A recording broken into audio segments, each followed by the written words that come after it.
Yo, we back with another video, fam. Listen, I know it's been a while, but there's football to be discussed. It's the Euros. Round of 16, and Italy are out. Italy are knocked out comfortably. Didn't put up a fight. If anything, they put up an embarrassing performance, and all the eyes are on Spalletti. Like, let's not forget, this is a manager that just a few years ago had won the Scudetto with Napoli. Where did it go wrong? But listen, big up everybody tuning in. Make sure to subscribe. Make sure to hit the like. Make sure to hit me up in the comments.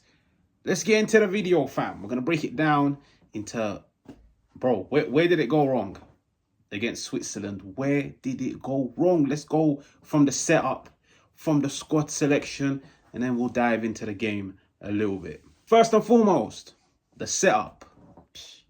Everybody going into the tournament thought Italy were going to play in a 3-5-2. They've got the players that suit the 3-5-2.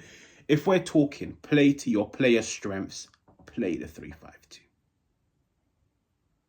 When you look at Italy in the friendlies before the Euros, 3-5-2. When you look at them in the qualifiers, 3-5-2. Wing backs, 2 forwards, midfield 3. Listen, going into the tournament, everybody thought Spalletti was going to play 3-5-2. Come the first game, 4-3-3. I feel like that caught everybody by surprise, but more than anyone, the players. Play to your players' strengths, especially when you look at some of Italy's best of players. They come from setups that already play in a 3-5-2. So, for example, you look at a Bastoni, plays in a 3-5-2 for Inter Milan. You look at a DiMarco, comes from a similar setup. You look at a Barella, he comes from a similar setup. You look at Darmian, he comes from a similar setup. The players that have come from Juve, they also come from a similar setup at times. Switching to a 4-3-3, I feel like it shocked everybody, but most importantly, the players. It's not a formation. It's not a style of football that they're accustomed to. It's not the way that they've been playing towards the tournament. And I feel like it shocked everybody. Now, why did he go to a 4-3-3? I'll be honest. Sometimes I look at it and I think he played 4-3-3 just to accommodate certain players, because let's go on to the second part. This is where it went wrong. It's like they say, if you fail to prepare to fail. I look at Spalletti, I look at Serie A, I look at all the players that are emerging from the teams in the bottom half, in the top half. Every year in Serie A, there's a surprise package. There's a couple surprise players. I'm looking at the players that Spalletti's called up, and Serie A is a league full of talent, full of players popping onto the scene. Now, cool. Let's look at the players that weren't called up, that shocked the whole world. The big names. You look at Locatelli from Juventus. You want a player that can break play. You want a player that can help you control games. We all haven't forgotten Locatelli from the last Euros. Doesn't even get a sniff. Doesn't even get called up. Then you're looking at players like Orsolini from Bologna. He's had the season of his life. Got in Bologna European football. The football that he's been playing under Thiago Motta, the football that he was playing under Spalletti in the qualifiers and the friendlies, he doesn't get called up. Then you're looking at players like Copani from Monza, he doesn't get called up. Coyote from Fiorentina, he doesn't get called up. Young, dynamic, right back, full of energy, full of pace. These players don't even get a sniff. But now, which players are getting called up? The old heads, the old guards. We're talking Cristante. He's not good enough. He's not good enough for this Italian national team. We're talking Mancini. He's not good enough. You want a foundation at the back that plays out from the back with a bit of steel. Mancini's not the guy. You look at Di Lorenzo. Quality player in the past, but he's fallen off a cliff. And it was shocking. That I feel like the setup, the players that he called up, it was shocking. He left the good players at home, and I feel like he just called up his favourites, or in his eyes, the more experienced players, rather than trusting the young players that are full of energy, that are full of fight, players that have something to prove. Now, when you look at it, Italy was set up to fail because, as crazy as it sounds, I've talked about the players that he's called up, the players that he left at home. I was looking at that Italian squad and I was thinking, all right, sweet. Di Lorenzo, he's not really pulling his weight. DiMarco doesn't look like the DiMarco of Inter Milan, but there are players. There are players on the bench that can step up and put in a performance. Players like, for example, let's just talk about Di Lorenzo. From the first game to the final game against Switzerland, poor, flat-footed, weak in his duels, losing every single one-on-one contest.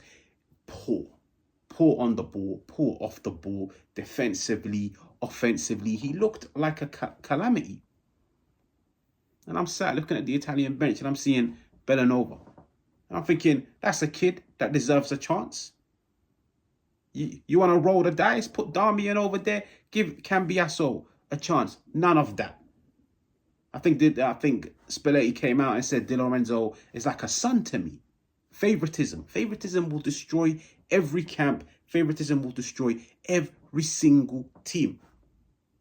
Di Lorenzo was poor.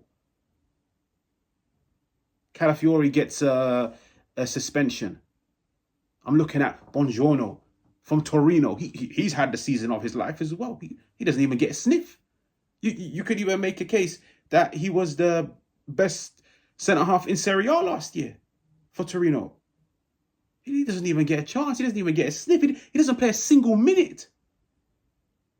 Spalletti got it wrong. He got it wrong from before they even set off to Germany. But once they set foot in Germany, he could have found a way to make it work. He could have rolled the dice. He could have gotten rid of the more, what do you want to call them? The dinosaurs, the old heads, the players that weren't pulling their weight, put some faith in the youth.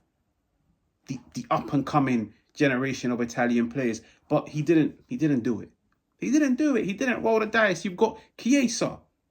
Federico Chiesa, who you can make a case is one of Italy's best off players, if not their best attacker, playing out of position. Now, why is he playing out of position? Because when you look at the qualifiers, Chiesa was playing in his natural position. Or Salini was playing on the right-hand side. He didn't get called up. Calling up what? Like, I think 8, 9, 10 defenders? When you call up that amount of defenders, everybody's thinking you're playing a back five, and now you play 4 at the back. So what was the need to call all of those extra defenders? I feel like he got it wrong. He got it wrong from minute one. He didn't implement his identity. You look at the team. What are they playing? This is Italian football. These are the reigning European champions.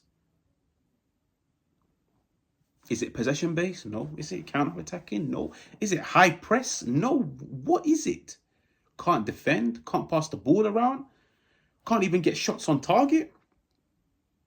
You look at the game. You look at the game. That's 0.3.